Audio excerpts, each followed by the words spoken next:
Hello, Marvel fans. In this video, we're going to do a recap of all the major events in The Punisher Season 1. So if you haven't seen the series yet, this is your last chance to turn back because there will be spoilers. Also, if you've never been notified of our new videos before, make sure to hit that subscribe button so you don't miss out on future videos. Now let's get started. Frank Castle, also known as the Punisher, was a U.S. Marine who specialized in demolitions and psychological warfare. He was part of an elite unit called the Dirty Dozen, which carried out black ops missions for the U.S. government. This is where he met his best friend, Louis Slott, who was the son of a senator and had become a Navy SEAL. Their mission was to take down a group of rebels who were holding several hostages. But when they got there, they realized that their intel was wrong and that they were actually dealing with innocent people. However, they still had orders to kill them all, so they did. This haunted Frank, especially because one of the hostages was a young woman named Sarah who reminded him of his wife. After the mission, Frank and Louise went back home. Frank decided to settle down and start a family while Louise went back to work. Soon after, Frank and his wife gave birth to 2 children, a boy and a girl. But their happy life didn't last long. One day, while Frank was at work, his house was raided by some mysterious men who killed both him and his family. When Frank woke up, he found himself in hell, and then he was brought back to life. Now filled with rage, he began to look for those responsible for his family's death. As he tracked them down, he discovered that they were all connected to a crime organization called the Kitchen Irish. They were led by a man named John Pilgrim, who was also the one who ordered the hit on Frank's family. Frank managed to get his revenge on all of them except for Pilgrim, who was able to escape. Meanwhile, Frank had also come to the attention of a detective named Jerome. Frank had saved the life of Jerome's daughter, so Jerome let him go without pressing charges. But now that Frank had taken out the rest of the Kitchen Irish, he was becoming a target of other criminals who wanted revenge. In order to protect himself, he went to see Jerome and asked for help. Together, they took out the rest of the mobsters. But once again, Frank became a target when another criminal named Blackwater came looking for revenge for the death of his brother, who was one of the mobsters that Frank had killed. Frank was able to defeat Blackwater, but he knew that he couldn't keep running from his problems forever.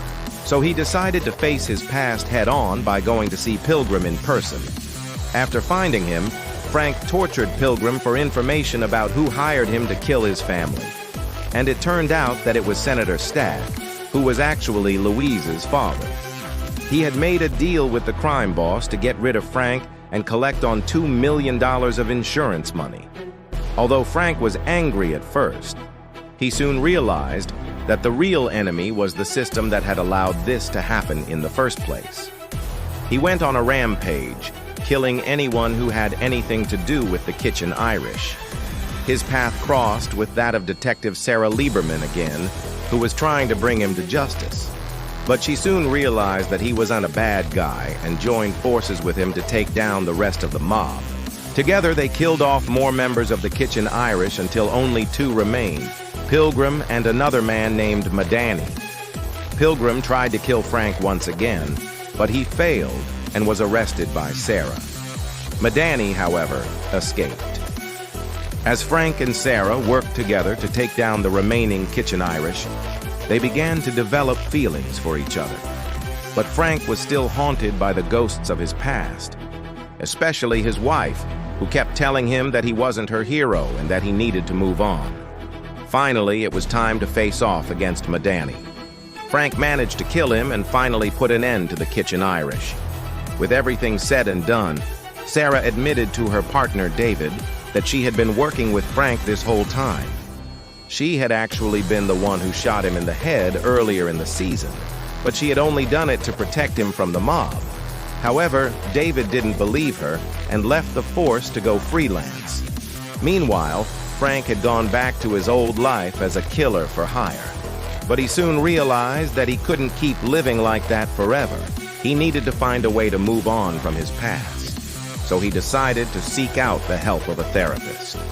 At the end of the season, it is revealed that Frank had actually killed more than just members of the mob. He had also taken out several corrupt government officials who had been involved in the conspiracy against him.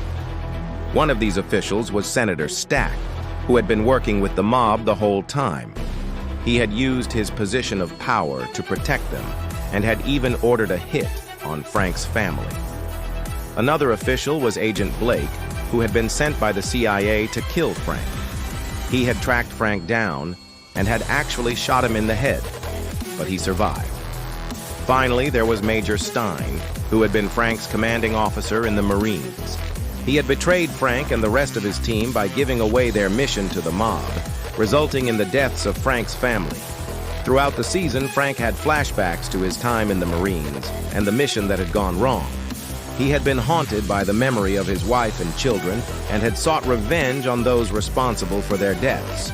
Along the way, he had also killed several other mobsters, including the one who had shot him in the head.